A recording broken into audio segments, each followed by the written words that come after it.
One last time, I have to see this ground. It's beautiful now, as if nothing had happened here. Soon they will tear down the main house, and then nothing will be left. Nothing. Except what I remember. I grew up in the town nearby, where my father was the mayor, and where this house stood, waiting for me. It was built by Wilfred Butler. We had never seen him, and he never lived at home.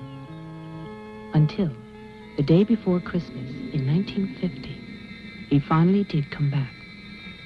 For the last time.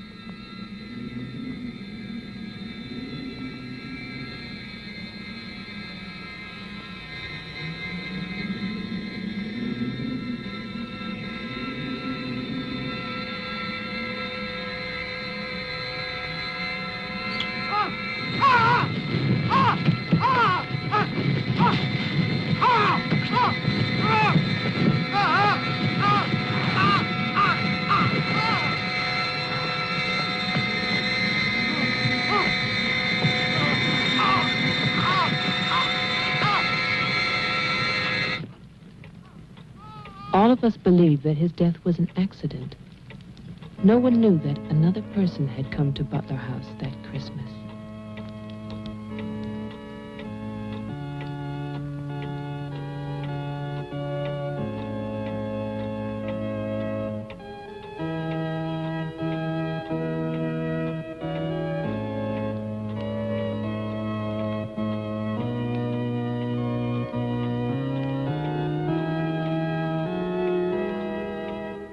As Deputy Coroner of the County of Arlington, State of Massachusetts, I hereby find, upon evidence of an autopsy conducted by the medical examiner of this county, that the deceased, Wilfred Butler, died as a result of burns inflicted accidentally upon himself on his own premises during the afternoon of December 24th, 1950.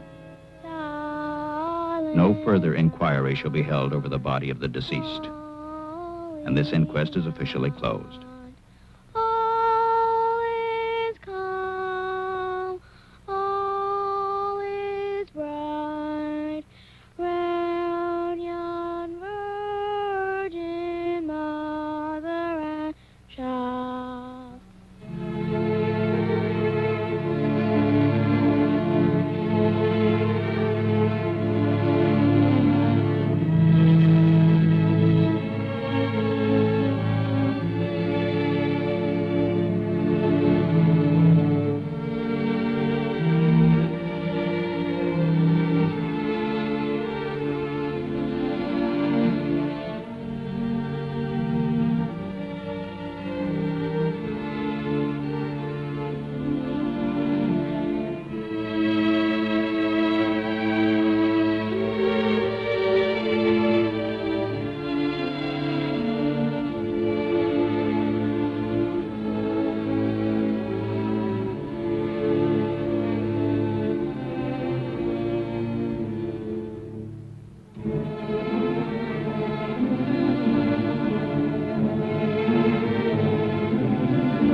After the coroner's inquest, on New Year's Day, they buried Wilfred Butler.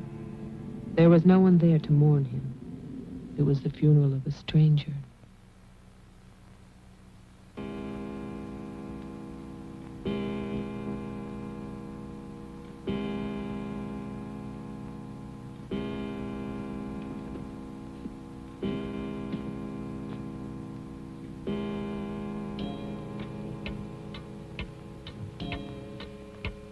I, Wilfred Butler, being of sound mind and body, at least what the world considers sound, do hereby leave my house and its grounds and all personal effects within that house to my only surviving relation, my grandson, Jeffrey Butler. And I solemnly charge him with one duty. Let him leave the house as I left it, standing untouched to remind the world of its inhumanity and cruelty. For 20 years, that house lay empty, exactly as Wilfred left it. And then, last year, rumors began that it was finally being sold. The newspaper story traveled through the county to a state hospital for the criminally insane.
The man who came to sell the house had never seen it.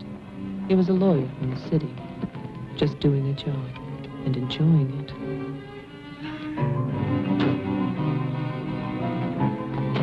Stop! And look serious, please. Oh, you're hopeless.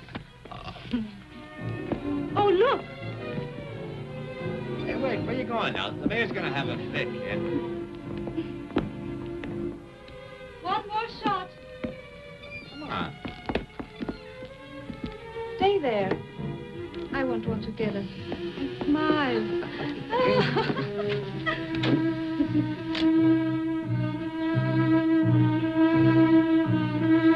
For all the news as it happens, stay tuned to WLIX, your voice of the Northeast. This is Roger Fowler with local stories. First, today's headlines. A warehouse fire still rages in Elizabeth. Police suspect arson. That escaped inmate at Margaretville State Hospital still at large, still hunted by state police. And over in Roxbury, the city passes a controversial housing code.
Well, didn't I tell you? It's beautiful. Can we see the rest of it? Honey, that was it. I think the mayor's waiting for me. My love is such an important man. Right. Laura always says that. Darling, What? don't be long. Honey, if you get bored, just look at the view. Sooner or later, that viaduct's gonna take us back home.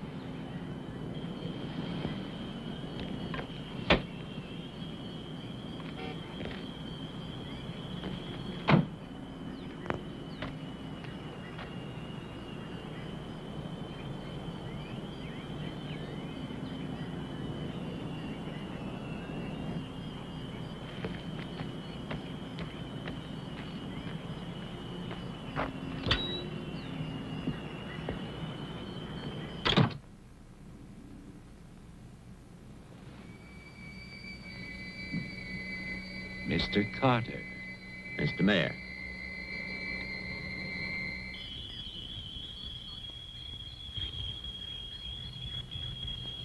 Let me introduce you. This is Charlie Toman, who publishes our weekly newspaper, The Patriot. Mr. Tolman. And this is Tess Howard. How do you do? She operates our switchboard. Oh, really? We call her the communications director. And this is Bill Mason, Mason. our sheriff. Won't you sit there, Mr. Carter, at the head of the table? Thank you. I didn't expect to meet you all together. It's quite a reception.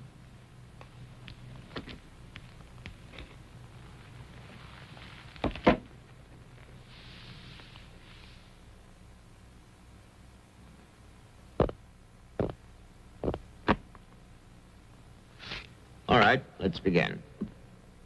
As you know, I've been retained by Jeffrey Butler. The matter concerns the house that he inherited from his grandfather, Wilfred Butler. Go on, Mr. Carter. I believe that you offered to buy the house for my client. Offered. We begged him. We wrote letters and That's we... enough, Tess. Well, it's true.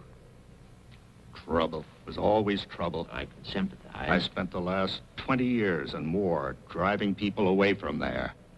Prowlers, burglars, kids, they're the worst. Chasing for nothing because of that will. That dribble about humanity. No. Inhumanity. What the hell is that, huh? Yes, well, he was a bitter man.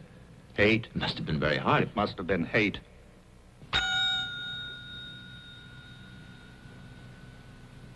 That man hated. Well, some people are like that.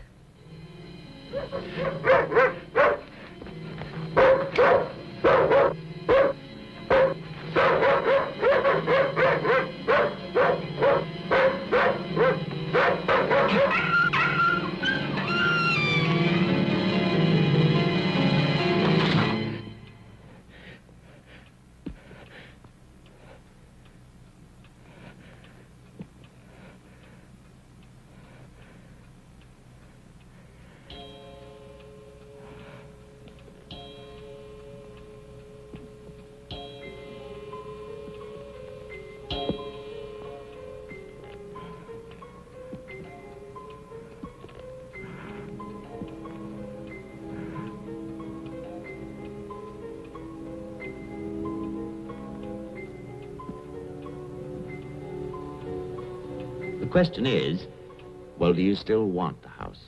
Are you offering it to us, Mr. Carter? Exactly. Why now? Well, that's Mr. Butler's business, isn't it? You know we're not rich. Most of us came here during the Depression. But we love this town. It's our home. And naturally, you want to improve it. Exactly. My client understands that, and he fully sympathizes, and he's willing to sacrifice the house for $50,000 in cash by noon tomorrow.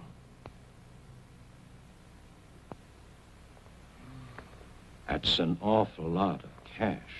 It's also an awfully good bargain. You could go to Wilton. You could go now to the bank. Am I clearly understood? All that cash. Perfect. I'll wait for your answer till tomorrow.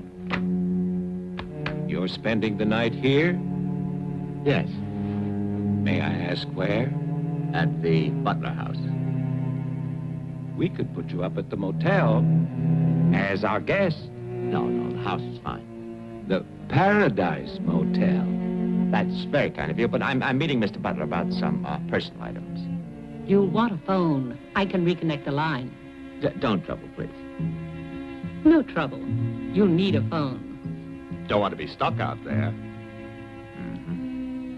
Well, you've convinced me. Thank you. By the way, have you known Mr. Butler a long time? No, I've never met him. He called me and asked me if I'd handle this for him. I said yes. He had the key delivered to my office. Mr. Mayor, Sheriff, Mr. Tolman, Miss Howard, see you all tomorrow. In fact, I'm looking forward to it.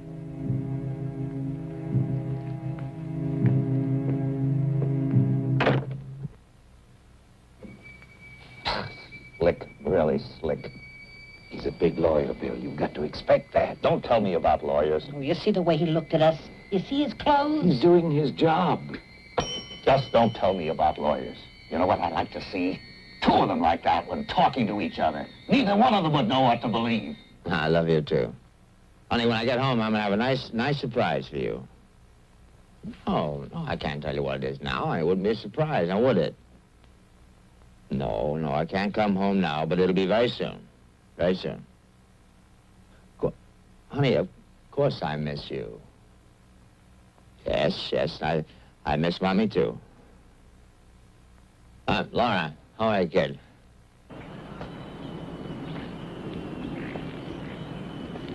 So I'll call tomorrow. No, I want to call. I want to talk to Jenny. Yeah, well, as a matter of fact, I'm having a fine time. Well, same to you, darling. What do you mean, hostile?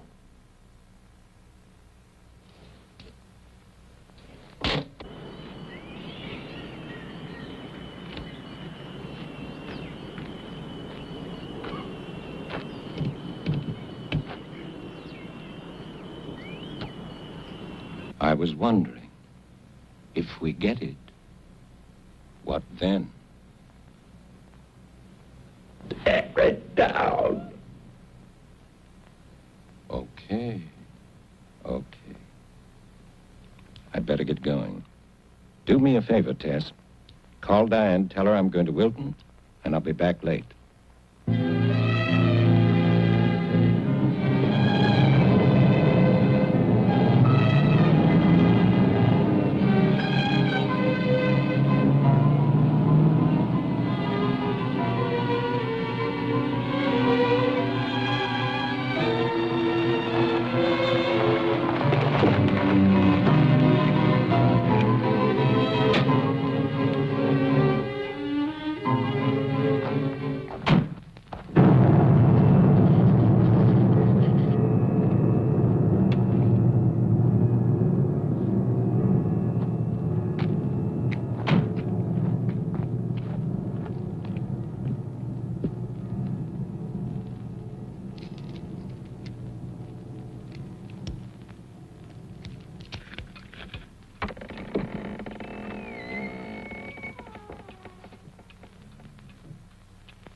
It's fantastic, isn't it? Yeah. Butler wasn't kidding. Nobody's lived here for years. That would be such a waste. It's his grandfather's monument. You know, there's a caretaker who keeps this place just the way he left it. What kind of monument is this? Well, that's the trouble. Nobody remembers anymore. That's what usually happens in America. I remember this. And he walks with me, and he talks with me, and he tells me I'm his own. And he walks with me, and he talks with me, and he tells me I am his own, and the joy he shares as we tarry there. You're not serious. I used to hear that at funerals. At funerals? Yes. When I was a kid in Chipley, Georgia. There's also a Chipley Flower Day. But they have both been subsequently eradicated from the map. None other has ever known.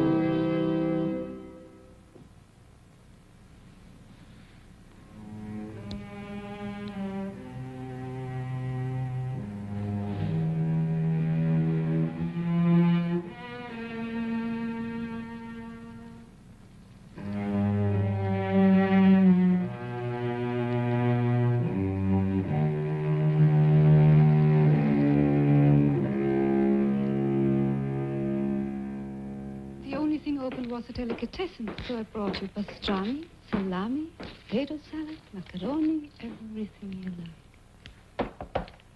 I'll have bologna and macaroni. No, some of that potato salad. Did you pick the wine, too? The delicatessen man took a personal interest in its selection. Oh, well, we got lucky again. That's early 1970. That's hard to come by. Can I have some, too? Of course you may.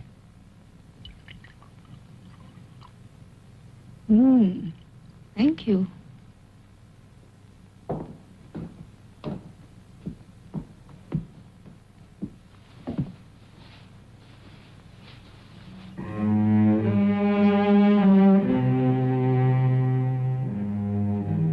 must have been wonderful.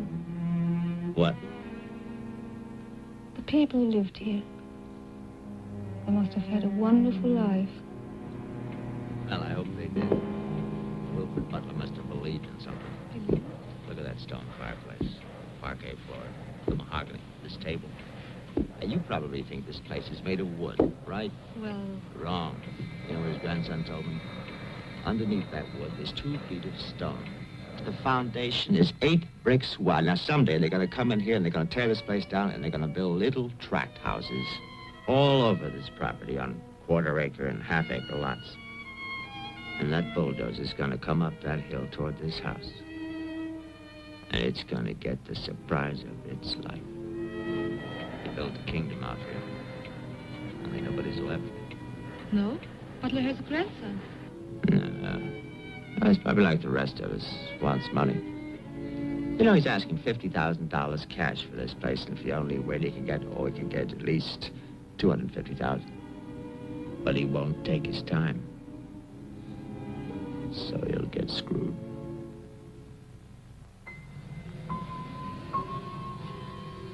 Do you want to go upstairs now? Soon. You know, one of the great pleasures in life is the pleasure of anticipating pleasure. Isn't it? We are very close now, aren't we? Sure, honey. Very close.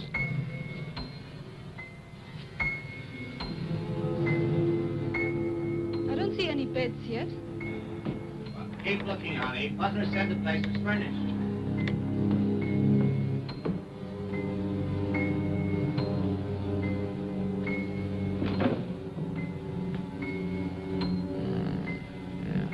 It's furnished.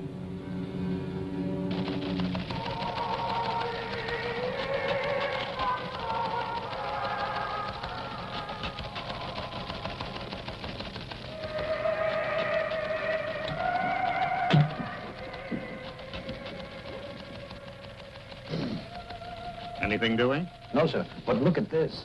More football, huh? Look how they smeared that quarterback. Look at his arm. Got no time now. Otas, how about that telephone up at the Butler house?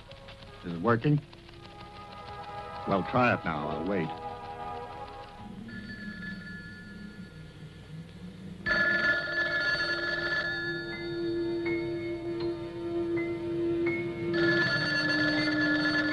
Hello? Oh, yes, Miss Howard. Yeah, the phone's working fine. Very nice of you to call. Thank you. Good night. Honey, I'm going down to the car to get some cigarettes. Be back in a minute. Okay. Don't get lonely. No.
get your cigarettes? Yes, I did.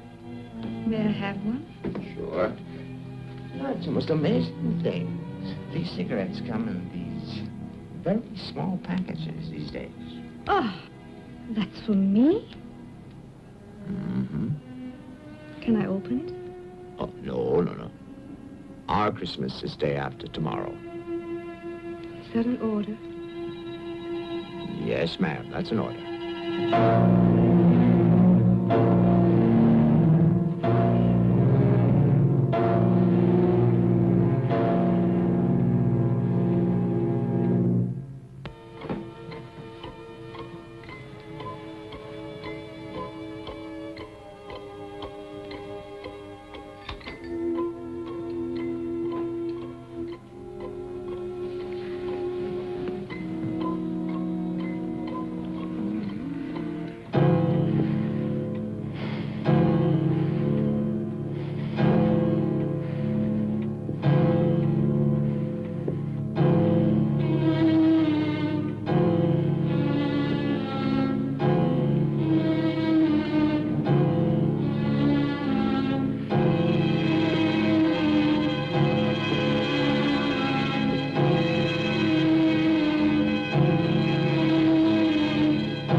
Sheriff Mason. Bill, someone's calling from Butler House.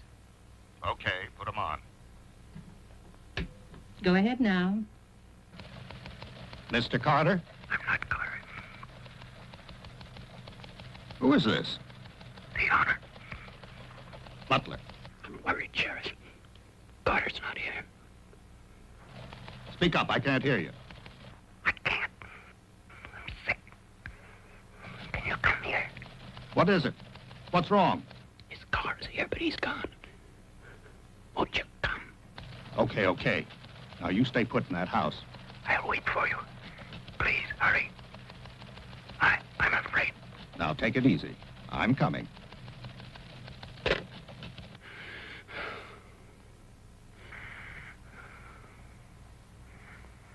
Mr. Butler, are you done? Tess, I've come back. What's that? Tess, I want to see you again. Hello? Who is this?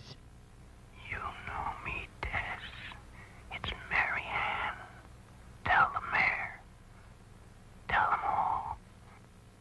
I'm waiting in my father's house.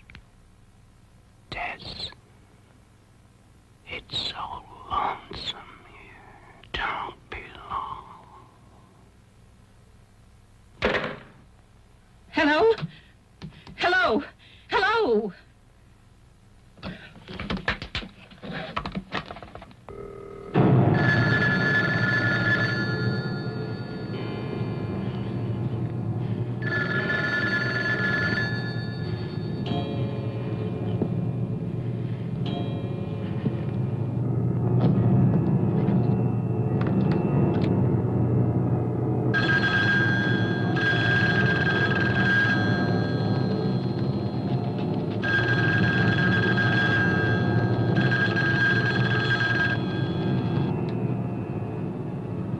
my God, where is everybody?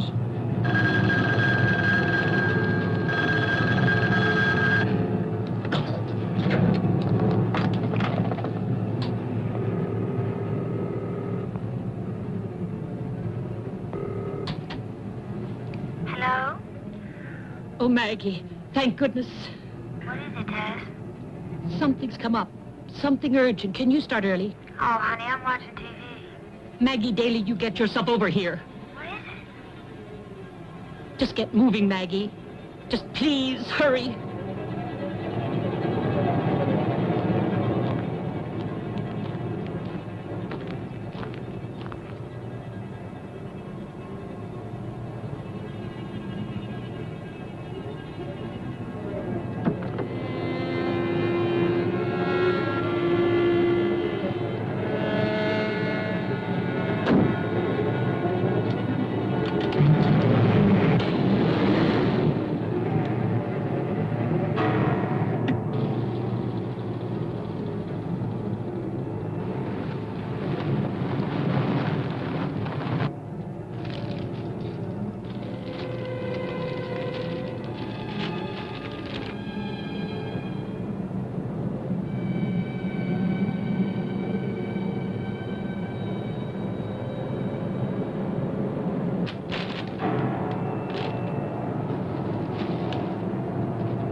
Come in. It's open. Okay, mister, that's far enough. What do you want here? Mayor, Try again. My father's not home. And don't move. you want me to put my hands up? No. Just stay there. What are you staring at? I seem to remember you from the road. That's why I'm holding a gun. You scare me. Well, that makes sense. Thanks. Does everybody carry one here?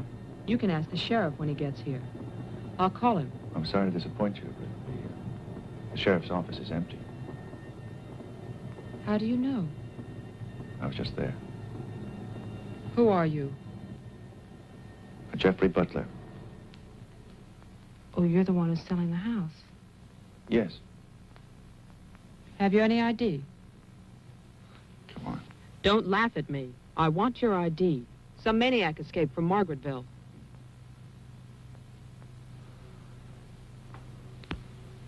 Okay.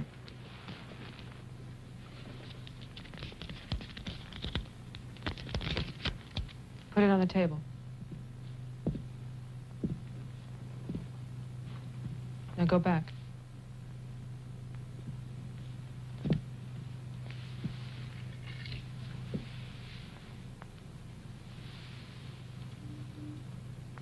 California license. Lucky you. Would you like to see my maniac card from the asylum? They give you one when you escape.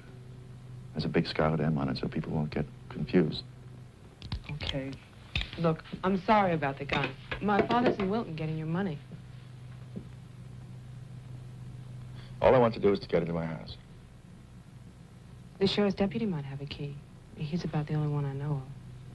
Well, where's he? You go down the road about 1.5 miles till you come to a white house with a white fence, and then you can't miss it. Thanks. It's okay. Merry Christmas.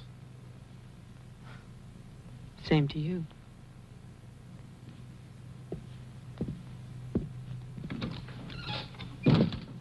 If I don't call back in an hour... What? Call the mayor or Mr. Tone and nobody else. Promise me you'll do that. Well, sure. Mark it down, honey, so you'll have it. Sheriff to 301. I'm heading west on Route 5 to Butler House. You'll hear from me.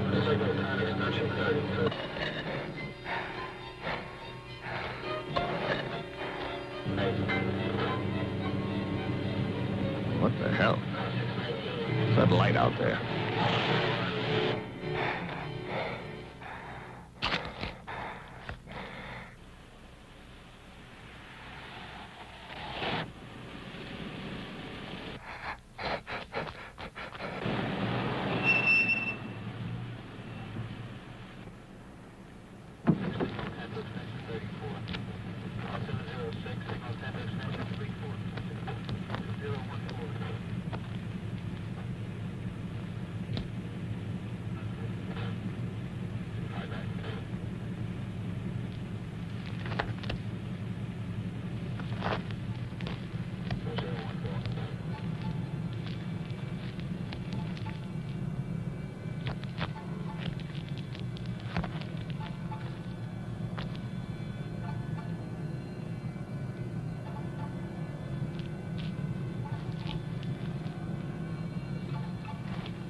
Hi. Hi. Did you find the deputy? No, I wasn't there. Oh.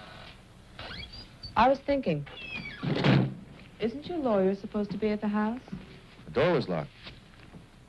His car was there, so I borrowed it. You mean you stole a car? Yeah.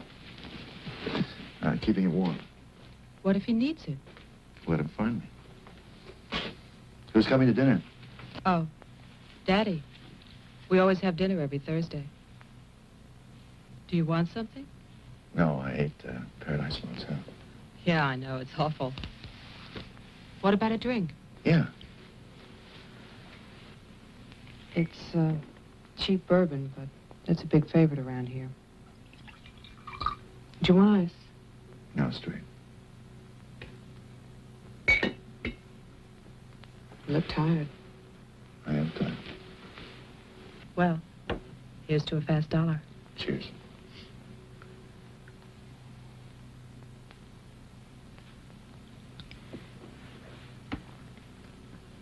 Why did you decide to sell the house? Needed the cash. After all these years? I need it now. Huh. What's it like on the inside? You know, I've never seen the inside. When I was a child, my father told me to stay away from it, or something terrible might happen. Sort of like a haunted house. I haven't seen it either. You're going to sell it and you've never seen it? Yeah. I don't know. It's too bad. It's about the only place to see around here. Oh, I forgot. Someone keeps calling with a message for my father. She says that she's waiting at your house, in the reception room. What woman is waiting in my house in the reception room? Oh, I don't know. It's not a voice that I know. I better go out there. Can I come too? What for? I'm pushy. I suppose you'll be going back to California soon. California? You said you lived there, remember? No, I'll be traveling. Jeff, look. It's the sheriff's car.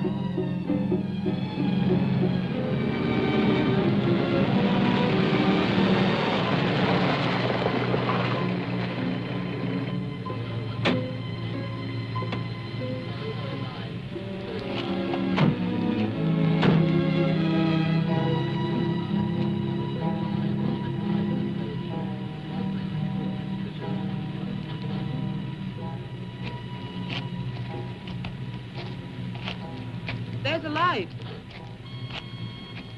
And look at that tombstone. Pretty cheerful. Who bears the cross shall wear the crown. Wilfred Butler. My grandfather.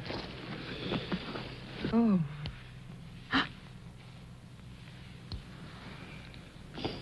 Someone left their sunglasses in the snow.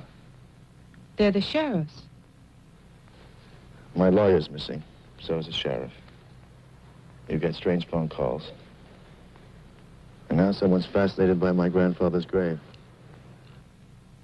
Let's get out of here. You still want to go to my house? Yes. But I don't want to go alone. Listen. I'm not nervous. Well, of course you're not. Oh, it's the cold. I'm shaking from it.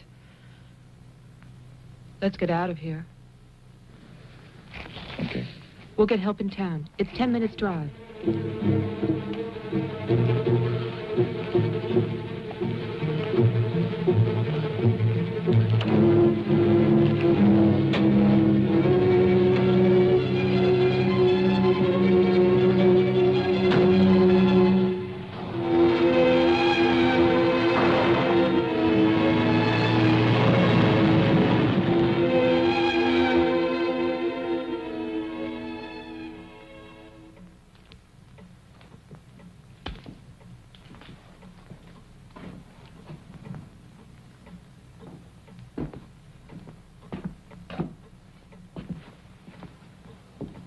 Good night, Mr. Tolman.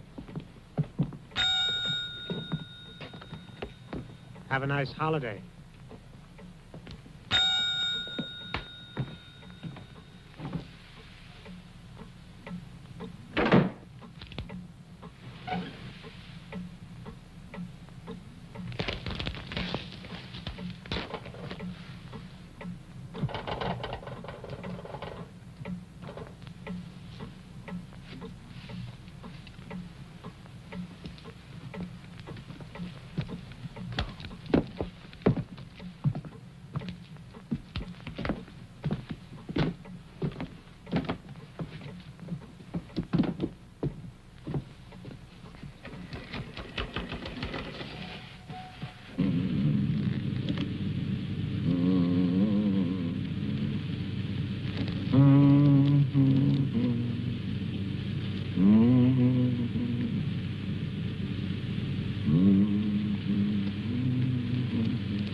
Deputy's not here, but Tolman is.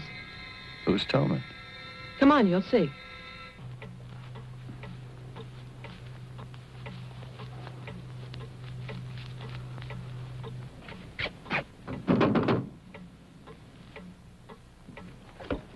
Mr. Tolman, wait. No, please, I have to talk to you. I'm sorry. This is Jeffrey Butler. He's the one who's selling the house. He can't get inside the place. And my father's gone to Wilton. So we wondered...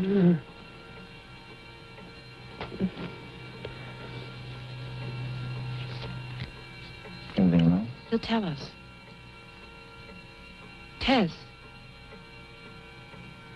has gone to his house. Why would she go there? I don't know. Anyway, she won't get in. You say it's locked. It says she hates the place. Would you like to drive there? Diana could stay here, lock herself in. I need a key.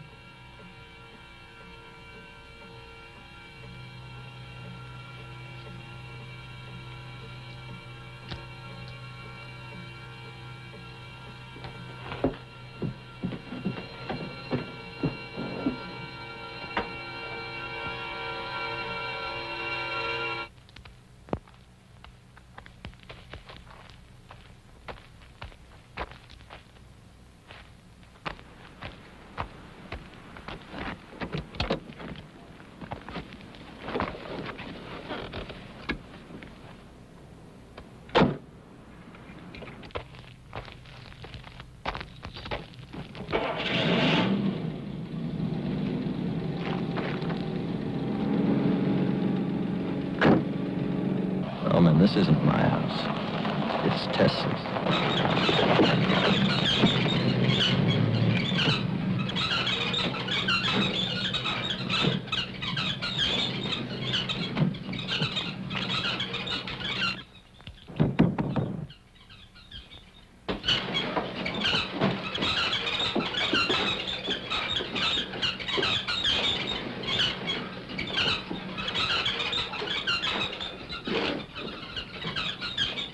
Tess isn't here. Are you satisfied? She must have gone to my place. Well, why wouldn't she go there? She hates it. Maybe she went to see the woman who's there. Someone called the mayor's house before. Said she'd be waiting.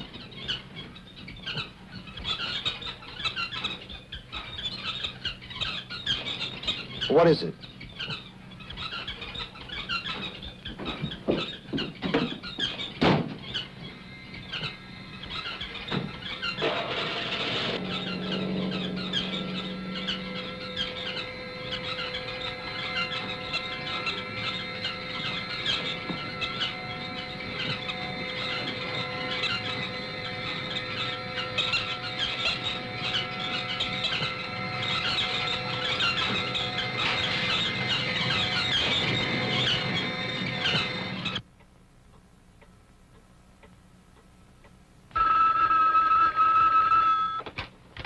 Hello, Jeff?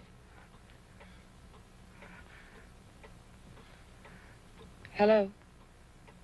Is anybody there? Who is this? I'm Diane Adams. I spoke to you before. Bring your father to the house. This is Marianne. Tell him I have the diary. I'm waiting. Who are you? He'll know. Christmas Eve, 1935. Hello? Hello?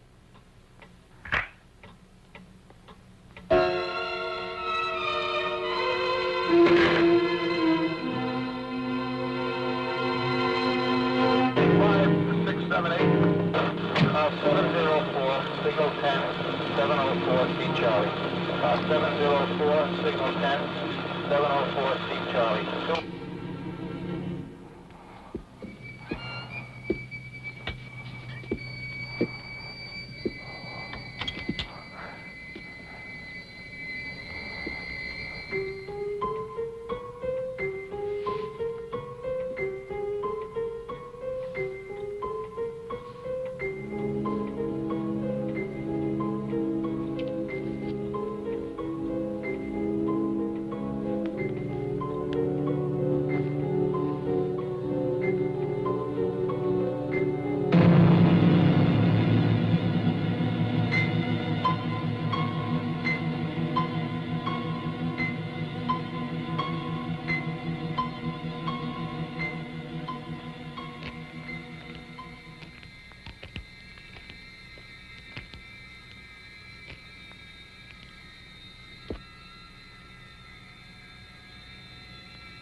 Sheriff, I saw your car.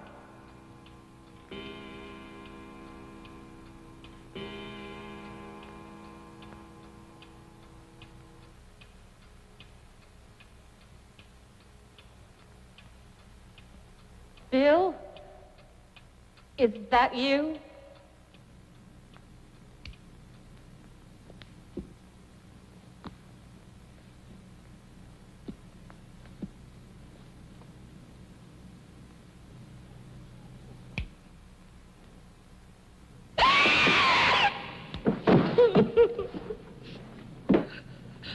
Tess, you can't see me, but I can see you.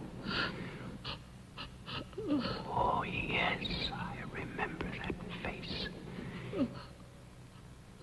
You're older now, and fatter, but still Tess. And you're frightened, aren't you? Don't be afraid. I want to help you. Take my hand. Take it. The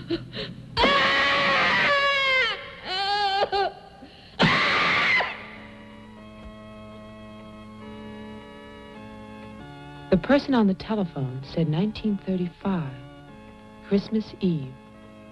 But that's not the beginning. In 1927, Butler House was restored by Wilfred Butler. After that, I find social notes, parties, nothing special. Then, in 1930, Butler's wife, Catherine, dies of tuberculosis. In August 1933, it starts. Wilfred Butler's daughter is cruelly attacked and raped. Her name is Mary Ann, the same name as the caller who left those messages tonight. She's 15 then. On May 2nd, 1934, Mary Ann Butler gives birth to a son, Jeffrey Butler. Jeff. Early in 1935, Butler House is turned over to a Dr. Robinson as an asylum for mental patients. And then Butler goes on to say that he has committed his own daughter. Mary Ann will live at the asylum. There's no end to this story. It's been carefully cut out of all the papers. Why would Toman do that?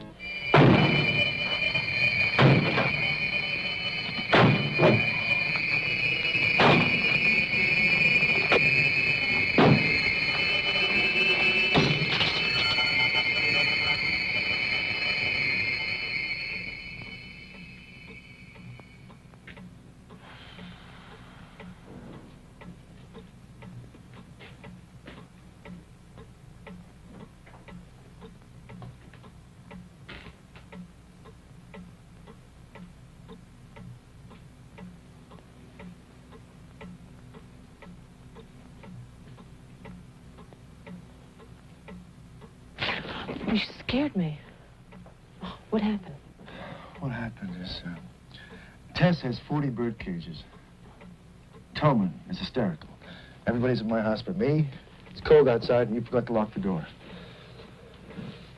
Joe, how old are you? How old am I? You mean, how many years have I lived? No. There's a lot in the paper about your family. I don't want to talk about my family. Wait a minute. There's a woman calling, and she says her name is Mary Ann. That was your mother's name, wasn't it? My mother died in childbirth. That's when I started traveling. It's not what the papers say. What's your point? I just thought that you should read something for your own good. Nothing you could tell me about my past or future would be for my own good.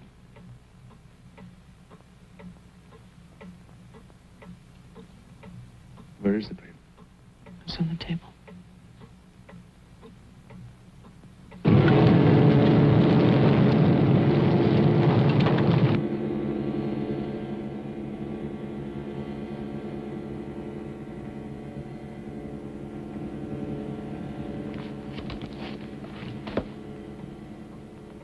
It's so stupid to lie. I missed the whole event. Jeff, maybe your mother's still alive. Maybe she's waiting for you at the house. I don't know.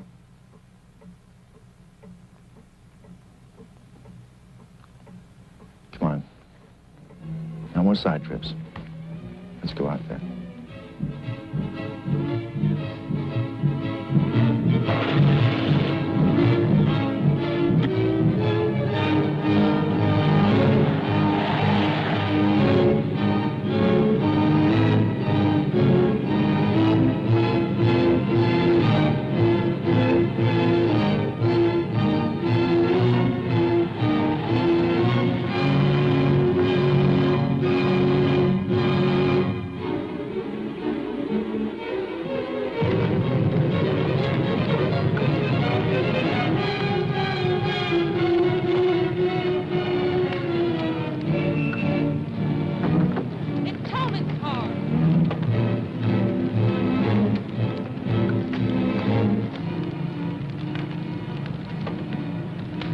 It's empty.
dead.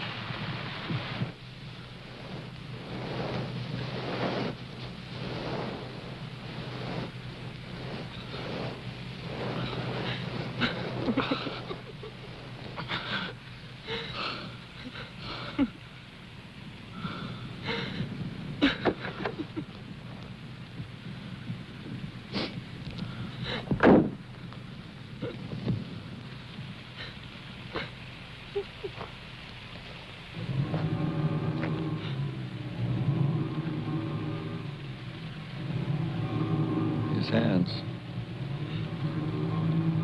Somebody cut off his hands. You killed him. You killed Tolman. He's asking for help. You killed him. Get in the car.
Butler House. The keys. He took them.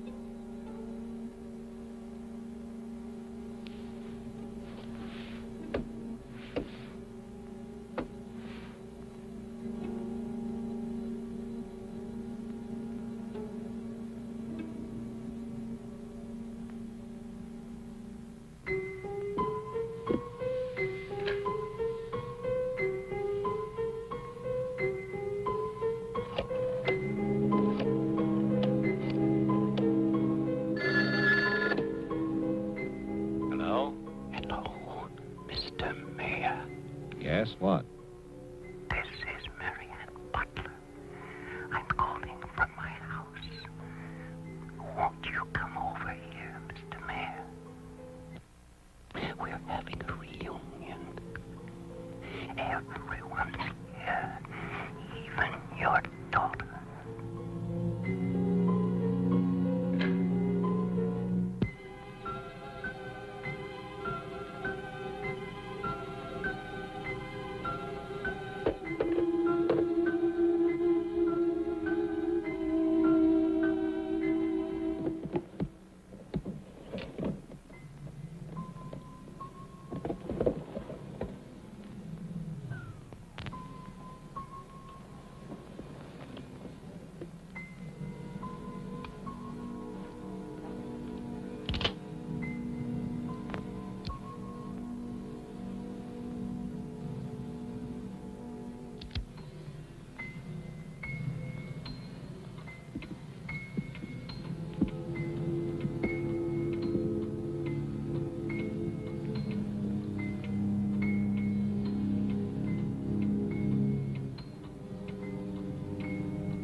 I write this knowing that no one shall ever see it. Not my beloved daughter, or even my grandson, Jeffrey.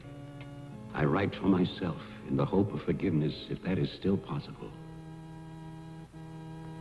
And I write for you, Marianne, whose youth and innocence I have destroyed. By 1935, the doctors had treated my daughter for a year. I had believed they could cure her. The child, Jeffrey, was taken from us and sent to California. I turned my house into an asylum. I brought doctors to live there. I welcomed other patients. Useless. All of it. I remembered what she had been. There was never a lovelier, happier child.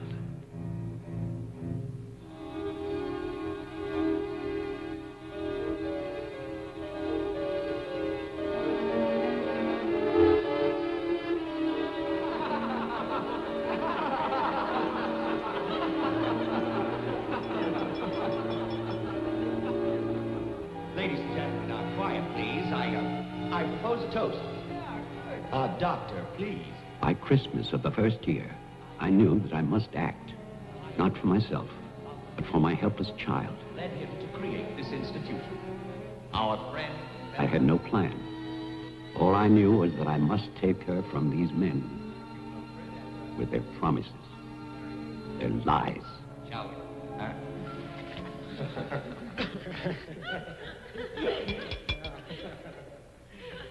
For he's a jolly good fellow, for he's a jolly good fellow, for he's a jolly good fellow, which nobody can deny, which nobody can deny, which nobody can deny, for he's a jolly good fellow, which nobody can deny. I knew that they would gorge themselves into a stupor that afternoon. It was their celebration. I expected no less. Since they had come into my house, they had acted as if they owned it. They had behaved like poor relations, half guilty, but finally unable to control their appetites.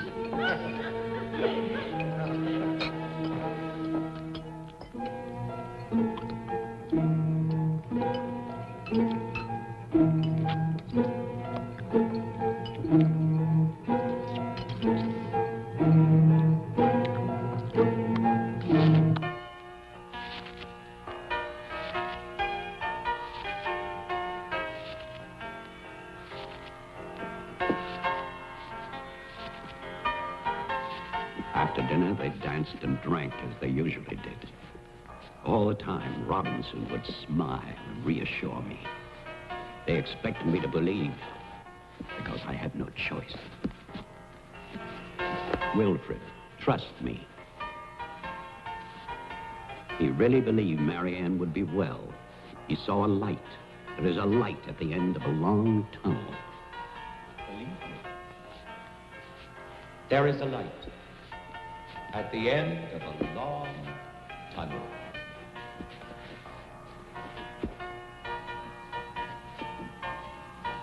Stay here, Doctor. I'll get more champagne. He was ready. I knew it.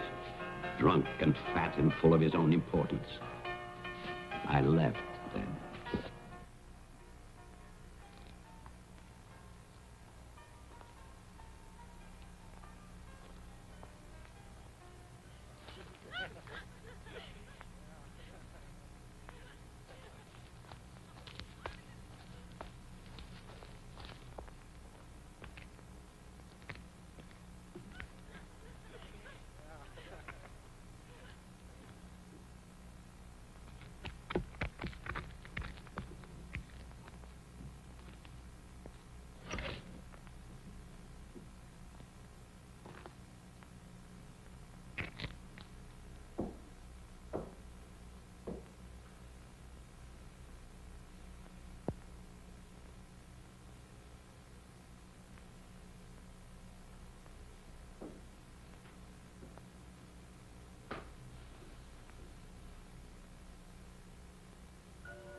My cruelty to Marianne was inhuman.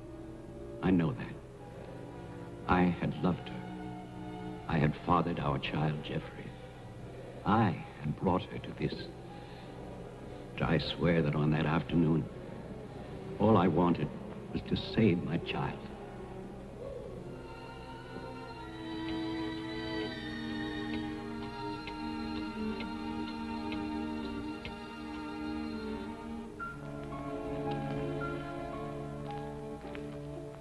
My hope was to get her away from that house.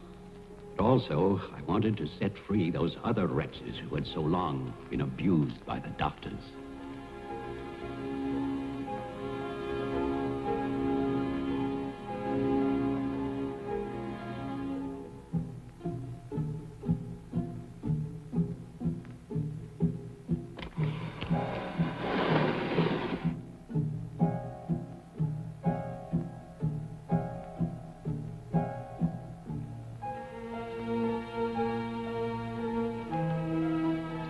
I knew what they might do if these inmates were freed. And this is my guilt. I knew, and still, I freed them.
started for the house. I went to get our car to take Marianne away. I do not know exactly when she slipped away from me. I assume that when they saw her in the dining room, the inmates believed her to be part of that household which they hated. And so, they killed her. Later, there was a celebration. And then most of the inmates fled. I don't know where. But I shall never forget what they did to my child. Since that Christmas, I have lived in prisons and asylums. Lived anonymously, as an animal. I have wandered in bitterness until all seasons have become as one. And that is a season of vengeance.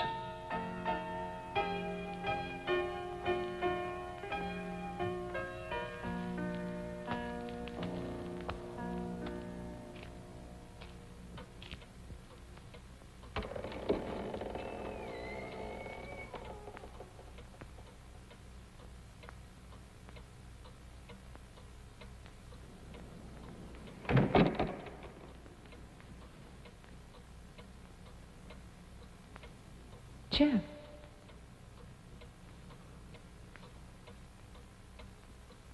Jeff. Wilfred Butler is still alive. This is still his house. Your grandfather died in 1950. He was burned to death in this house. My grandfather poured gasoline over a squatter he found here. The town wanted to believe he was dead. They still do.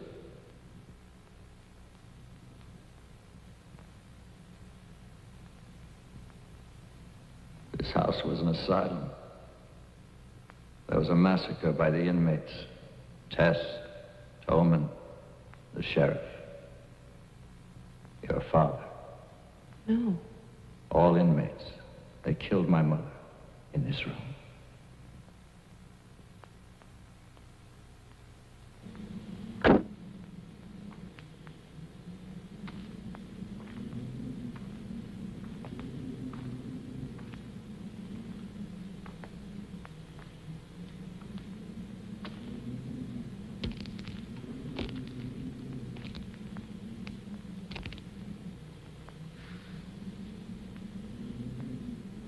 Who's that?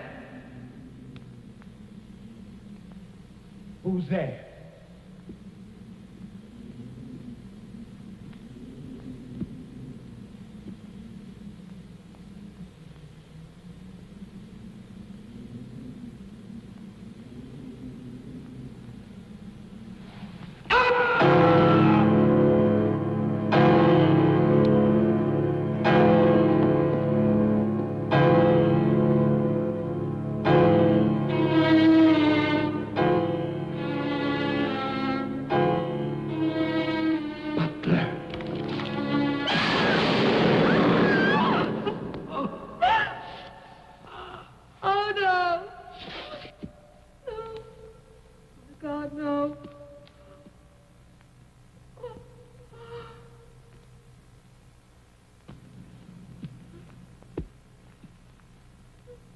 Daddy? Daddy? Diane? Jeff? Jeff? No. No. Jeff, why? Why?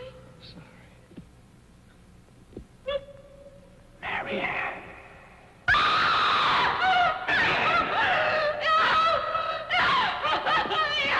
Don't run away. Don't. I'm your father. Don't be afraid. I won't hurt you. Please. It's all right. I won't hurt you. I need you. I could have seen you. I waited for you. Please. Please.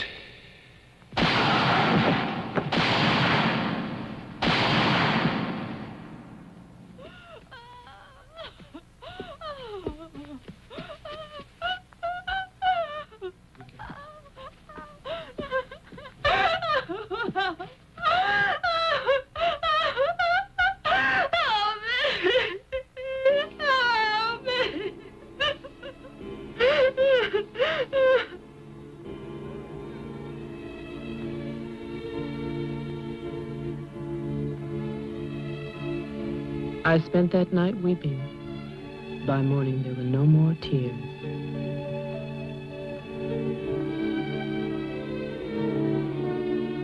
I know that my father and Jeffrey both thought they were shooting at killers, but they were simply the last victims in that house of victims. And now, a year later, they will tear down Wilfred Butler's monument. But they can never destroy my memory.